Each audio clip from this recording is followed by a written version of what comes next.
ವಿಷಯ ಇರ್ಬೋದು ಅಥವಾ ಸಸ್ಯ ಜಾಲಗಳಿರ್ಬೋದು, ಜಾನುವಾರುಗಳ ಬಗ್ಗೆ ಇರ್ತಕ್ಕಂಥ ಸಾಂಪ್ರದಾಯಿಕ ಪದ್ಧತಿಗಳ ಬಗ್ಗೆ ತಿಳಿಸ್ಲಿಕ್ಕೆ ಇರ್ತಕ್ಕಂಥದ್ದು ಬಹಳ ಹೆಮ್ಮೆಯ ವಿಷಯ ಅಂತ ಈ ಸಂದರ್ಭದಲ್ಲಿ ಹೇಳ್ತಾ, ಬ್ಯಾರಿ ಭಾಷೆಯನ್ನ ಉಳಿಸಲು ಬೆಳೆಸಲು ಹಲವಾರು ಪ್ರಯತ್ನಗಳು ಹಲವಾರು ವರ್ಷಗಳಿಂದ ನಡೀತಾ ಇರೋದನ್ನು ಸಹ ಪ್ರಾಸ್ತಾವಿಕವಾಗಿ ತಿಳಿಸಿದ್ದಾರೆ.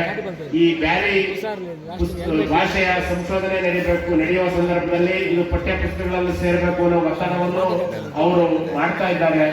ಈ ಒಂದು ಸಂದರ್ಭದಲ್ಲಿ ಈ ಬ್ಯಾರಿ ಸಮುದಾಯಕ್ಕೆ ಒಂದು ಪ್ರತ್ಯೇಕ ಅಭಿವೃದ್ಧಿ ಮಂಡಳಿ ಮಾಡಬೇಕು ಅನ್ನೋ ಒಂದು ಒತ್ತಾಯವನ್ನ ಸಮುದಾಯದವರು ಇವತ್ತು ಮಂಡಿಸಿದ್ದು, ಅದನ್ನ ಒಬ್ಬ ಶಾಸಕರಾಗಿ ನಾನು ಸಭಾಪತಿಗಳ ಮುಖಾಂತರ ಮಾನ್ಯ ಮುಖ್ಯಮಂತ್ರಿಗಳಿಗೆ ವಿಶೇಷವಾಗಿ ಈ ಒಂದು ಸಮುದಾಯಕ್ಕೆ ಸ್ಥಾಪನೆ ಮಾಡಬೇಕು ಅನ್ನೋ ಒಂದು ಒತ್ತಾಯವನ್ನ ಖಂಡಿತ ಮಾಡ್ತೇನೆ ಅನ್ನೋ ಒಂದು ಭರವಸೆಯನ್ನ ಈ ಸಂದರ್ಭದಲ್ಲಿ ಕೊಡ್ತಾ, ಈಗಾಗಲೇ ಬ್ಯಾರಿ ಸಮುದಾಯಕ್ಕೆ ನಿವೇಶನ ಮಂಜೂರು ಮಾಡಲು ಪ್ರಯತ್ನ ನಡೆದಿದ್ದು, ಈಗಾಗಲೇ ನಾಸಿರ್ ಮೊಹಮ್ಮದ್, BS ಮೊಹಮ್ಮದ್ ಎಲ್ಲರೂ ಪ್ರಯತ್ನ, ನಮ್ಮ ನಗರಸಭಾ ಸದಸ್ಯರು ಪ್ರಯತ್ನವನ್ನ ಮಾಡ್ತಾ ಇದ್ದಾರೆ.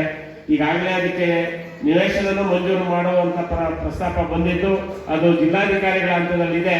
ಮುಂದೊಂದು ದಿನ ಈ ಒಂದು ಬ್ಯಾರಿ ಸಮುದಾಯಕ್ಕೂ ಒಂದು ಒಳ್ಳೆಯ ನಿವೇಶನವನ್ನ ಸರ್ಕಾರದಿಂದ ಕೊಡಿಸುವ ಭರವಸೆನೂ ಸಹ ಈ ಸಂದರ್ಭದಲ್ಲಿ ಕೊಡ್ಲಿಕ್ಕೆ ಬಯಸ್ತಾ ಇದ್ದೇನೆ.